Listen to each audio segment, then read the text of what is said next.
The wide receiver from Arizona State, the second team All-Pro last year, number 11. All right. Quite a player.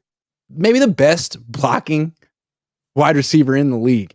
There was an article today in the Pittsburgh Post-Gazette by Joe Starkey saying that the Pittsburgh should make make the Niners an offer they can't refuse.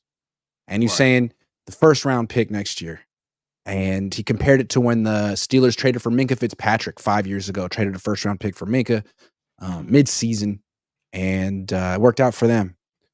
So in terms of the timeline of almost said it, of number 11's tenure with the 49ers. Right. First of all, reading the tea leaves, where do you see this going? And if he were to get traded, when do you think that most likely would happen?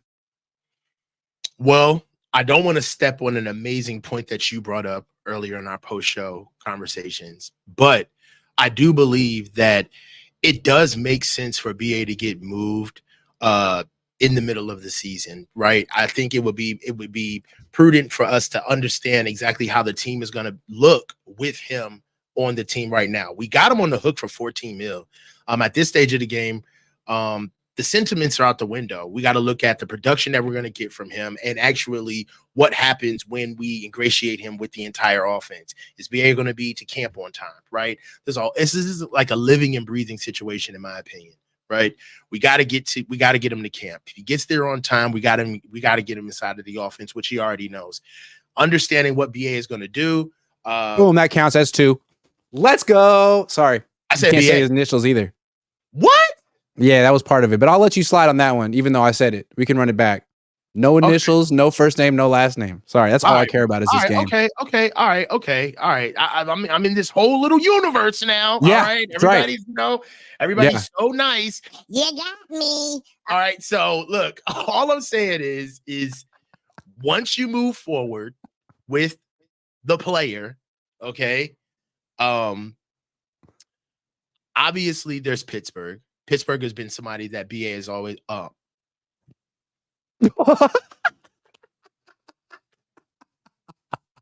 Oh man, this is getting good. I like this. Let's put money. Can we put money on this? Sure. $50. You want to put $50 on it? Okay. All right, $50. You're on tilt now. It's gotta matter. You're on tilt now. This is good. I love this. All right, 50. And if I lose it, I'll throw it right in the super chat. All right, so look. All right, 3-0. So you were talking about Brandon Ayuk. Okay, sorry, 3-1. Go ahead.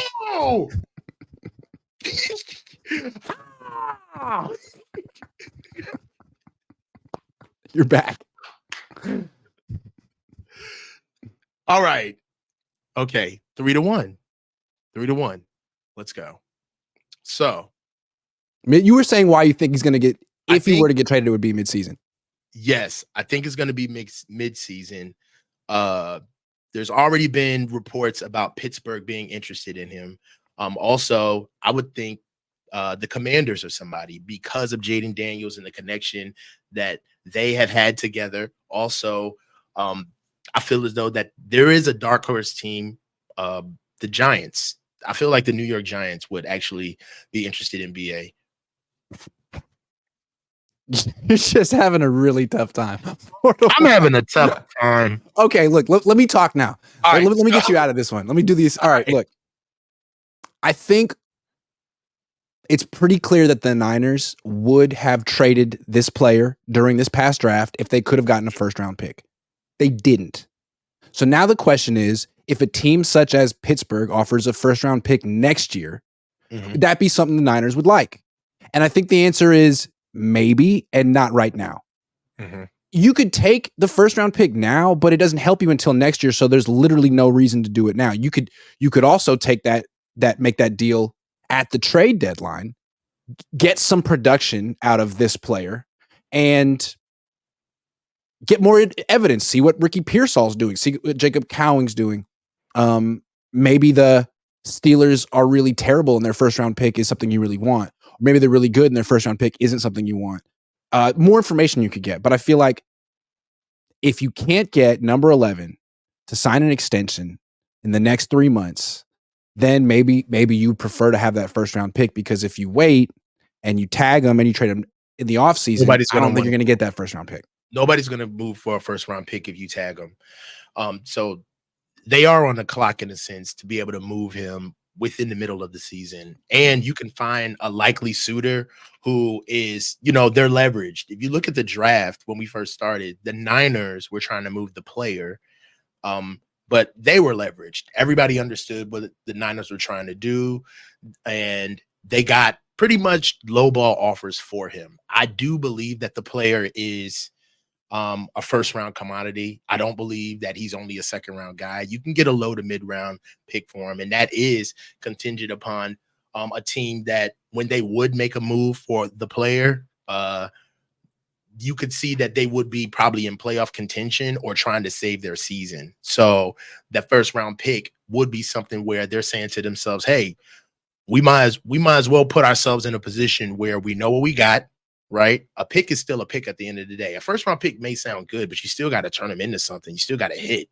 So in their position is like, hey, we bring in a guy like the player, and you bring in a guy like the player, and he's actually, proof of concept, and he's already a guy that we're willing to pay, and we'll more than likely give up our pick because we're basically catching him in the second phase of what would have been a first round pick, second year deal anyway.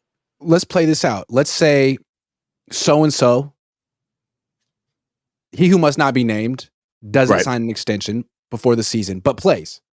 He's playing week 1. He's playing week 2. He's on his 5th-year option. Mm-hmm. And since Ricky Pearsall's on the team, this guy's getting even fewer targets than last year.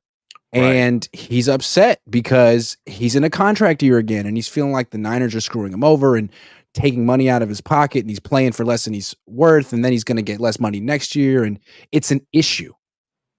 And Ricky Pearsall is playing well. At that point, the Niners may feel, look, this player doesn't want to be here anymore. We don't necessarily need him, and this drama isn't helping us. So let's take the first round pick next year. Yeah. And if you look at it, they're saying to themselves, well, shoot, we already got a fringe first round pick guy that we feel as though we kind of reached on anyway. I'll never believe that Ricky Pearsall was their first choice in the first round, especially at receiver. I feel like it was a little bit of a consolation prize, and they kind of panicked and picked up a guy who they did have on their board. I'm not here to say that they didn't scout him or they weren't in on him, but I just don't believe he was their first choice at that position. Remember, I asked John right after, I was like, did you give him a first round grade? And he was like, we gave him a very high grade. So you give him a second round grade. Okay. Exactly. Okay. Yeah. So, with that said, for the, that's kind of like the gift that keeps on giving. It's like, we got our guy and we moved on from the player, and we got back relative worth for where we drafted. Imagine if we moved the player and got, I don't know, close to where we got him in the first round. I feel like that's a win. Yeah. I mean, considering with Buckner, they drafted him number 7 and then turned around after all pro seasons, constant improvement, got the 13th pick for him. So if you could trade the wide receiver from Rockland, California, who went to Arizona State for a late first, that's a win. Yeah, I agree. Yeah. And right now it's time to be this shrewd, right? We're like, I brought this up. I believe I brought maybe in your show, but the business of football does not care about somebody getting paid. It just does not, right? And you know how football is. It's all about one mind, one voice, one goal. And as soon as you cross over to that barrier of camp starts and guys are starting to actually start hurting and they're starting to get sore and learning their jobs and all of this stuff's going on, the back and forth with the media, it's going to be out of sight, out of mind. It's going to be like, yo, what's up with the player? It's going to be like, he's not here. You know what I'm saying? We can only worry about who's here. So, after a while, he's going to have to play ball. Which player? The number 11. Oh, okay. Yeah. I'm coachable. So you definitely don't make the same mistake 5 times. 5 times. Yeah. Just give me 6 choices. I'm good. I'm good at 5.